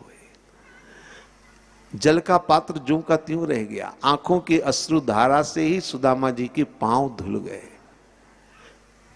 महल में सन्नाटा छा गया। इसके पहले कभी कृष्ण की आंख में आंसू किसी ने देखे नहीं। आज ही क्या हो गया है। तो जो जहां खड़ा था मूर्तिवत खड़ा हो गया। भगवान ने सुदामा जी का पूजन किया और सुदामा जी से कहा सिंहासन पर बैठो, अपने सिंहासन पर बैठने के लिए कहा। सुदामा जी बोले नहीं नहीं मैं नीचे बैठूंगा। भगवान नहीं नहीं बैठो ऊपर। सुदामा जी सिंहासन पर बैठ गए। एक और सिंहासन आ गया जिस पर भगवान बैठ गए। अब दोनों मित्र आमने सामने बैठे हैं। सुदामा जी बगल में पोटली दबाए हुए हैं। भगवान ने बातचीत शुरू करी, कहो मित्र क्या हाल चाल है। सुदामा जी बोले बढ़िया है, सब आनंद है। भगवान ने कहा बहुत दिनों बाद आए, हमारी याद क्या भूल गए थे क्या। नहीं नहीं प्रभु आपको कैसे, ये हाथ तो हिलने वाला है नहीं, पोटली है ना। नहीं नहीं भगवान आपको मैं कैसे भूल सकता हूं, आपको तो मैं रोज याद करता हूं। अच्छा अच्छा ठीक। भगवान ने कहा और शादी वादी हुई है। हाँ हुई है प्रभु हुई है। भगवान ने कहा और बच्चे। हाँ प्रभु लाइन लगी है। पोटली खिसक रही थी उसको भी संभाल रहे थे, लाइन लगी है। अच्छा अच्छा। और वे हमारे बारे में कभी भाभी जी को बताया कि नहीं, कैसे हम साथ में रहते थे, कितना खेलते, कितना कितना आनंद लेते थे। तो सुदामा जी बोले रोज आपकी ही बात करता हूं, हर दिन आपकी बात करता हूं। अरे उसी ने तो मुझे भेजा है, मेरी तो हिम्मत नहीं थी आने की, उसी ने मुझे भेजा, उसी ने मुझे भेजा है। अब तक भगवान भी समझ गए कुछ तो है। शायद बेचारे भूल गए होंगे तो इनको याद दिलाऊं। कैसे याद दिलाऊं सोच रहे थे। जब सुदामा जी ने कहा कि मेरी पत्नी ने ही मुझे भेजा है तो भगवान को मौका मिल गया। भगवान बोले अच्छा भाभी जी ने भेजा है, तब तो मेरे लिए कुछ ना कुछ जरूर भेजा होगा। भगवान ने कहा याद दिला दूं इनको। अब जब भगवान ने कहा भाभी जी ने मेरे लिए कुछ ना कुछ भेजा होगा तो सुदामा जी को लगा इनको कुछ दिखता है, अब क्या करूं। तो सुदामा जी बोले बेचारी भूल गई होगी करके पोटली पीछे धक्का मारने लग गए। इतने में भगवान नहीं समझेंगे क्या। भगवान ने बगल में से पोटली खींची और खींचते हुए कहा सुदामा ये छुपाने वाली आदत बचपन की अभी तक गई नहीं। पोटली खोली, चावल, भगवान उछल पड़े, ओ चावल इतनी बढ़िया चीज लाए छुपा रखी। अब सुदामा जी ने तो सिर झुका लिया, चावल बहुत बढ़िया चीज कह रही है, सिर झुका लिया। और भगवान ने चावल की एक फांक ली। कुछ भक्तों का ऐसा मानना है, हालांकि भागवत में नहीं लिखा है, पर कुछ भक्तों का ऐसा मानना है कि जब भगवान चावल का भोग लगाने लग गए तो उनकी पत्नी ने हाथ पकड़ लिया। बोले 3 मुट्ठी चावल अगर भोग लगा लोगे तो त्रैलोक्य का राज्य सुदामा को मिल जाएगा। और त्रैलोक्य का राज्य माने सब कुछ, और सब कुछ अगर सुदामा को दे दोगे तो अपन क्या कटोरा लेकर निकलेंगे, हैं? अपनी भी तो गृहस्थी है, उसका ध्यान रखो। ऐसा कुछ भक्तों का मानना है। खैर अब सारे महल के कर्मचारियों को पता लग गया भाई अति विशिष्ट मेहमान हैं ये, अति विशिष्ट। ऐसी चाकरी करो, ऐसी चाकरी करो कि बस सब लग गए सेवा में। एक दो दिन तो ऐसे ही निकल गए।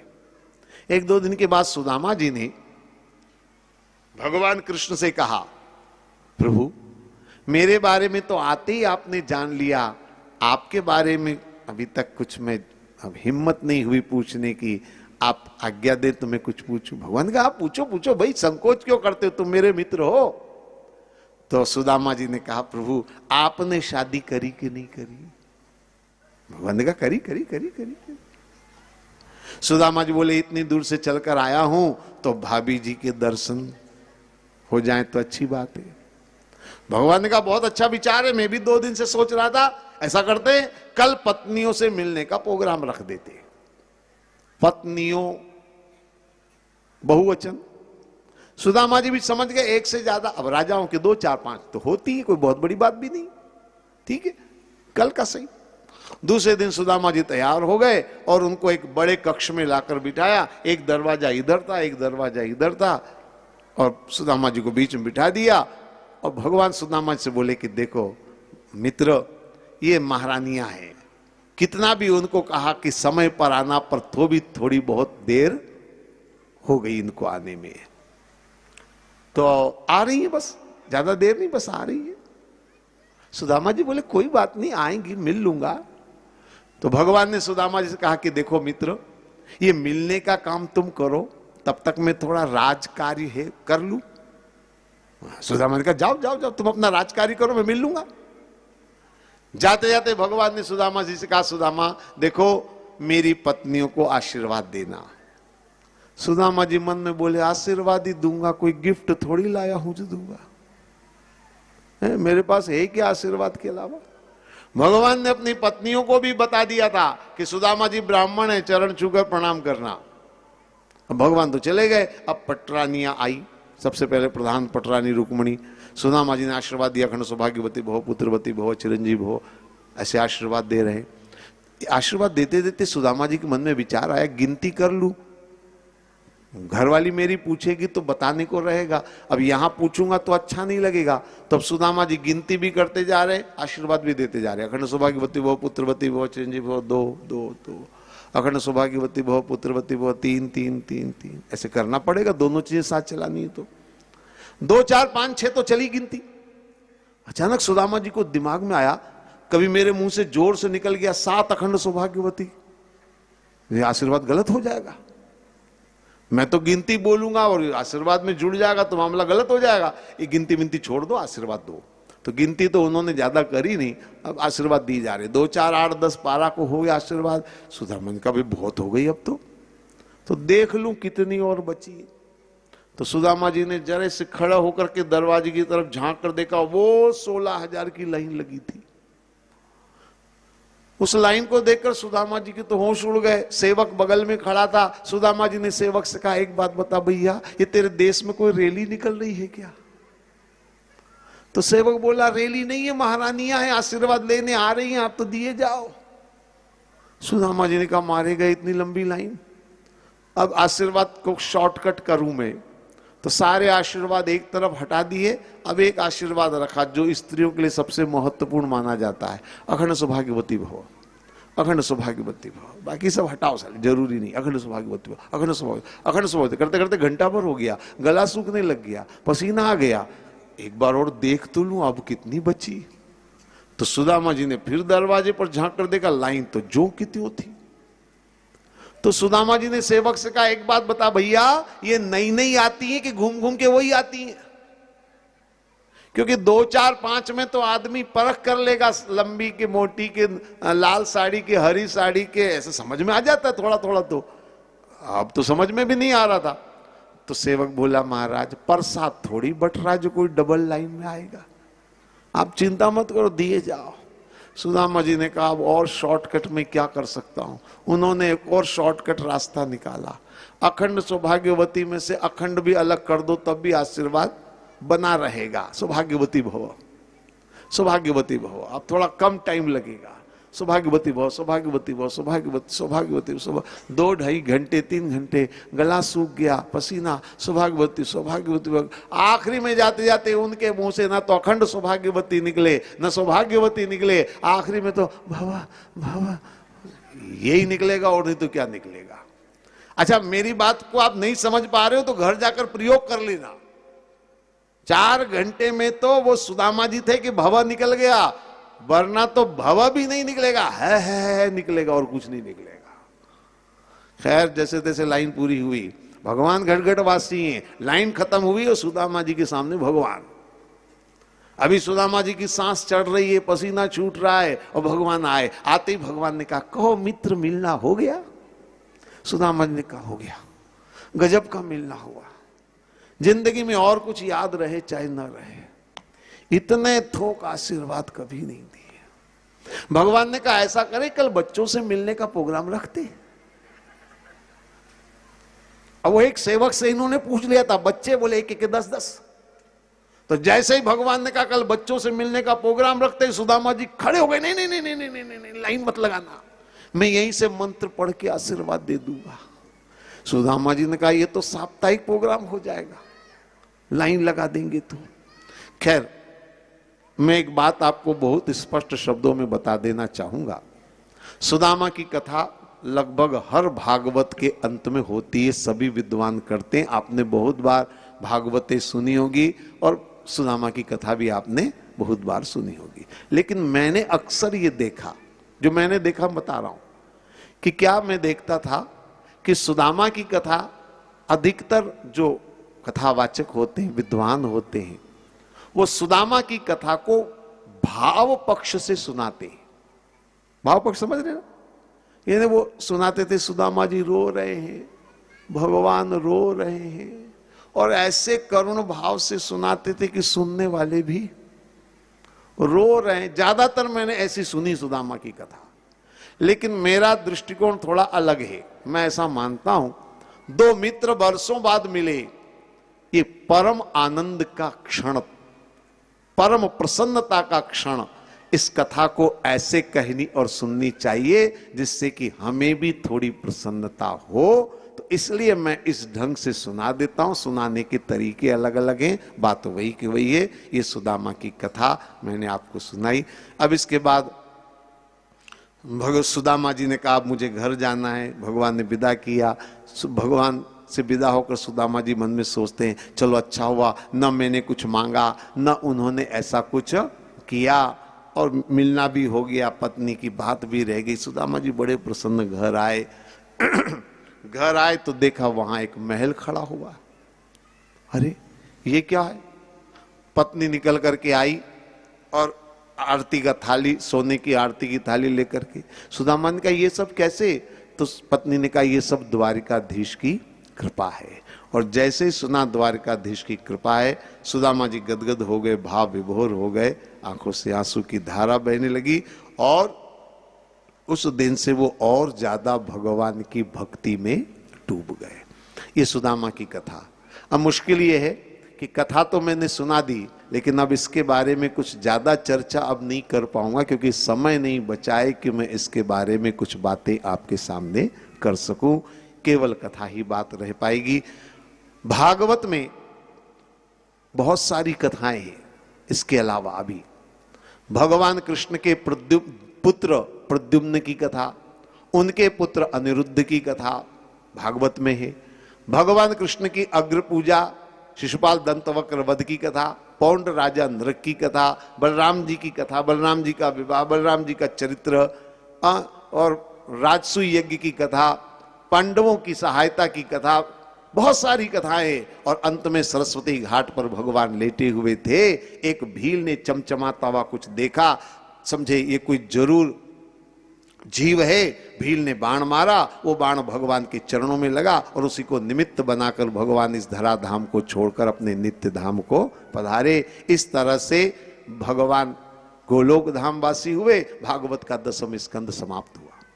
11वां 12वां 2 स्कंद अभी और बाकी है। चिंता मत करो, 2 मिनट में हवाई मार्ग से चलेंगे। 11वें स्कंद में भगवान कृष्ण के पिता वसुदेव जी को नारद जी ने उपदेश दिया 9 ऋषियों का ज्ञान। विशेषकर दत्तात्रेय की कथा आपको 11वें स्कंद में मिलेगी। दत्तात्रेय ने 24 गुरु बनाए, दत्तात्रेय का चरित्र पूरा उसमें देखने को मिलेगा। इसके अलावा परीक्षित मोक्ष का वर्णन भी भागवत में किया गया, किस तरह से परीक्षित का मोक्ष हुआ, तक्षक नाग ने डसा, परीक्षित का मोक्ष हुआ। और अंत में सतयुग, त्रेता, द्वापर, कलयुग, चारों युगों का वर्णन, सृष्टि की उत्पत्ति और प्रलय का वर्णन, और इन सब वर्णन के साथ साथ श्रीमद् भागवत यहीं पर समाप्त हुआ। ऐसा मैं नहीं कह रहा हूं, क्योंकि हरि अनंत, हरि कथा अनंता, कोई समाप्त नहीं होती है भागवत की कथाएं, लेकिन समय जरूर हमारा संपूर्ण हो रहा है, इसलिए भागवत की चर्चा यहीं तक मैं आपसे करूंगा। श्रीमद् भागवत की कथा के बाद आमतौर पर गीता पाठ का भी विधान है। यहां पंडितों ने, आचार्यों ने गीता पाठ तो कर ही लिया है, लेकिन गीता पर अलग से चर्चा करने का समय तो यहां पर अब नहीं है। लेकिन हां, एक छोटी सी बात मैं कह करके वाणी को पूर्ण करूंगा, ताकि गीता का भी समावेश यही साथ में हो जाए। देखिए, केवल एक छोटी सी बात गीता की मैं कर पाऊंगा। आप जानते हैं गीता का पहला श्लोक कौन सा है? बहुत से लोग गीता पढ़ते होंगे तो जानते होंगे। कौन सा है? धर्म क्षेत्रे कुरुक्षेत्रे संवेता युत्सव मामकः पांडवाश्चैव किम कुर्वत संजय। बिल्कुल ठीक आपने कहा। अच्छा, गीता का आखिरी श्लोक, सबसे आखिरी वाला, चलिए मैं बता दूं आपको। यत्र योगेश्वरो कृष्ण यत्र पार्थो धनुर्धरा तत्र श्री विजयो भूतिर ध्रुवा नीतिर मतिर ममः, ये आखिरी श्लोक है। ठीक है ना? पहला और आखिरी श्लोक। अब इस पहले श्लोक का पहला शब्द क्या है? धर्म क्षेत्रे कुरुक्षेत्रे, है ना? पहला शब्द है धर्म। और आखिरी श्लोक का आखिरी शब्द क्या है? यत्र योगेश्वरो कृष्ण यत्र पार्थो धनुर्धरा तत्र श्री विजयो भूतिर ध्रुवा नीतिर मतिर ममः। आखिरी शब्द क्या है? ममः। पहला शब्द है धर्म, आखिरी शब्द है ममः। धर्म ममः, यानी मेरा धर्म क्या है, बस इसी के बीच में पूरी गीता है। सारी गीता इन दो शब्दों के बीच में समाहित है। मेरा धर्म क्या है, अपना स्वधर्म क्या है, इस स्वधर्म को जानना। हम जहां पर हैं, जिस स्थिति में, जिस परिस्थिति में हैं, अपने कर्तव्य धर्म को जानना और कर्तव्य धर्म का निष्ठापूर्वक पालन करना ही गीता है। यही गीता के बारे में मैं आपसे कहूंगा। एक बार भगवान का नाम लें, संकीर्तन करें, उसके बाद मैं वाणी को पूर्ण करूंगा। 2 मिनट का समय अभी और मैं आपका लूंगा, और वो 2 मिनट का समय इसलिए लूंगा कि अंत में मैं आप सभी लोगों को हृदय से बहुत बहुत धन्यवाद देना चाहूंगा। आप लोगों ने इतने धैर्य से, इतने प्रेम से मुझे सुना, और जो आपने मुझे स्नेह दिया उसके लिए आप सभी श्रोता बंधुओं का, माताओं का, बहनों का, सभी का हृदय से बहुत बहुत आभारी हूं। इस आयोजक परिवार का भी हृदय से मैं बहुत आभारी हूं, जिन्होंने मुझे यहां बुलाया। और इस परिवार से एक पुराना संबंध रहा है। आज से शायद 30-32 साल पहले मुझे इसी परिवार के द्वारा इसी बांधा बाजार में कथा का अवसर मिला था। तो बड़ा पुराना संबंध रहा है। हमारे सम्माननीय श्री खेमचंद जी गुप्ता जी का अपार स्नेह मुझ पर रहा है, और ये भागवत की कथा उन्हीं की स्मृति, और एक और जो दुखद घटना बीच में इस परिवार में घटी, श्री विवेक जी गुप्ता के असमय इस देह त्याग को का जो अवसर आया, एक दुखद अवसर था। तो उनकी दोनों की स्मृति में ये भागवत की कथा का भाव उत्पन्न हुआ। आज इस कथा समापन के समय हम सब उनके चरणों में श्रद्धांजलि अर्पण करते हुए भगवान से प्रार्थना करते हैं कि उन्हें प्रभु अपनी शरणागति प्रदान करे। हमारी माताजी श्रीमती कमला देवी गुप्ता आसपास जहां भी कार्यक्रम होता रहा है, दोनों खेमचंद जी और आप दोनों कई स्थानों पर बराबर पहुंचते रहे हैं और बड़ा स्नेह उनका रहा है। इसलिए इस पूरे परिवार का, श्रीमती कमला गुप्ता जी का, नवरंगी लाल जी गुप्ता जी, श्री जितेंद्र जी गुप्ता जी, श्री वीरेंद्र जी, श्री हरिओम जी गुप्ता जी, श्री अमन गुप्ता जी, श्री यंश गुप्ता जी और जितने भी परिवार के सदस्य हैं, उन सभी का हृदय से मैं बहुत आभारी हूं। मेरी मुश्किल एक है कि मैं नाम सबके नहीं जानता, तो मैं जिनके नाम जान पाया हूं उनको तो दे ही रहा हूं धन्यवाद, जिनके नाम नहीं जानता हूं उनको डबल धन्यवाद। हिसाब बराबर हो जाएगा। इसलिए सभी को हृदय से धन्यवाद दूंगा और इस परिवार की जितनी मातृशक्ति है उनका भी हृदय से बहुत आभारी हूं, क्योंकि सारी सेवाएं तो उनकी होती रही हैं 7 दिनों तक, इसलिए उनका भी हृदय से बहुत आभारी हूं। पुनः सभी को हृदय से धन्यवाद दूंगा। वो पुस्तक की जो सेवा देते रहे उनका भी हृदय से बहुत आभारी हूं। और भी अलग अलग क्षेत्र में अलग अलग जगह लोगों ने सेवा करी, उनका भी हृदय से आभारी हूं। मैंने प्रथम दिवस भी स्मरण किया था, आज अंतिम दिवस भी स्मरण करता हूं, क्योंकि बांधा बाजार हमारे गुप्ता जी के साथ साथ हमारे चंदू महाराज भी अत्यंत स्नेह के साथ जुड़े रहे और कई स्थानों पर वो बराबर मेरे साथ रहे। उनकी भी इस कार्यक्रम में खली कमी जो है वो खलती है, तो उनका भी हम पावन स्मरण करते हैं। श्री गौरव जी शर्मा जी बराबर इस कार्यक्रम से जुड़े रहे, उनका भी हृदय से धन्यवाद और भी सभी का हृदय से धन्यवाद देते हुए फोटोग्राफर बंधु फोटो खींचते रहे, उनको भी धन्यवाद। और भी माइक वाले और जनरेटर वालों का डबल धन्यवाद। तो सभी को हृदय से धन्यवाद दूंगा। एक बार भगवान का नाम ले। हमारे पूज्य पंडित जी आचार्य लोग जो घर पर अनुष्ठान में लगे रहे और अनुष्ठान में उनका जो योगदान रहा उसके लिए उनको भी हृदय से धन्यवाद। एक बार भगवान का नाम लें, भगवान नाम का संकीर्तन करें। कृष्ण गोविंद गोपाल गाते चलो, कृष्ण प्रेम से राम की धुन लगाते चलो,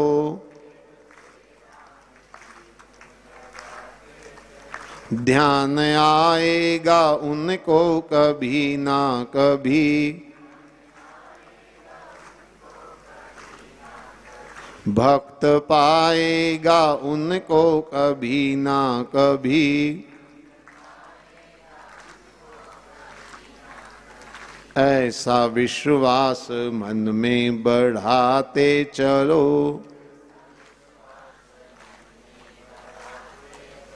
कृष्ण गोविंद गोपाल गाते चलो।